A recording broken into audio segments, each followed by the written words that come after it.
આ લોકો થાકી નહીં જતા હોય, ક્યારના ફોટો પડાવે છે, ક્યારના ઓઢણી ઉડાડ્યા કરે છે, અડધો દિવસ આમાં કાઢી નાખ્યો, એક શોટ નહીં આવ્યો બરાબર. એમ આ લોકોને યાદ નહીં હોય કે મને સાથે લઈને આવ્યા છે તો જરી ખાવાનું પાણીનું પૂછે કે તને ભૂખ લાગી છે કે નહીં. ના, એ તો પોતપોતાનામાં જ મશગુલ, સાથે કોણ આવ્યું કોણ નહીં કઈ યાદ નહીં, બસ ફોટા પડાવ્યા કરો આખો દિવસ. શું જોઈએ છે? ટીશ્યુ? 2 મિનિટ શાંતિથી બેસવા નથી. આવું છું. ઓ કેમેરા વાળા ભાઈ, જરીક તમારું પતી જાય ને તો મને છેલ્લે એક ફોટો પાડી આપજો ને. મેં પણ આજે સરસ કપડાં પહેર્યા છે, બાયોડેટામાં મૂકવા થાય ને, મારે લગ્ન બાકી છે. પ્રી વેડિંગ એ લોકોનું ને સામાન મારે ઉચકવાનું, પોતે તો આગળ ચાલ્યા જાય ને બધો સામાન મારા માટે છોડી જાય, જાણે મારા માટે પ્રી વેડિંગ કરાવતા. અરે વચ્ચે આવી ગયા તમે, ફ્રેમ બગાડી નાખ્યા આખી. એટલો મસ્ત શોટ આવતો હતો. તો મને શું ખબર હતી કે તમારી ફ્રેમ ચાલુ છે? મને તો એમ કે એનો મેકઅપ ક્રેક થઈ ગયો છે તો લૂછી, તો પછી ના લૂછું તો તમે જ મને કહેશો કે એનો મેકઅપ લૂછો નથી ને ક્રેક થઈ ગયો છે ને સીન બરાબર નથી આવતા. કરો તો બી પ્રોબ્લેમ, ના કરો તો બી પ્રોબ્લેમ. બીજી વાર આવું જ નહીં, જો મને બોલાવે ખાલી. હું થોડી કઈ અહીંયા સામાન ઉચકવા માટે આવી છું, મારે ઉચકવું જ નથી. મને ખબર હતી ને કે આ લોકો અહીંયા લાવીને મને લાવારીસ છોડી દેવાના છે, તો એટલીસ્ટ 2-3 સિરીઝ તો ડાઉનલોડ કરીને આવો. તો હવે ક્યાં શોધું આ લોકોને? એકલા જતા રે કીધા વગર. કહીને તો જાય ને, ક્યાંય જાય છે તો સાથે લઈને આવ્યા છે તો મારી જવાબદારી પણ એ લોકોની જ બને ને.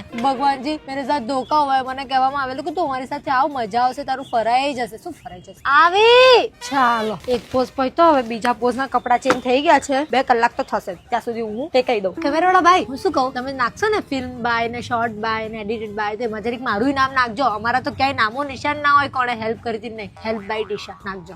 બહુ કંટાળો આવે છે મને કેમ લાયા છે યાર આ લોકો અહીંયા? મુझे घर जाना है.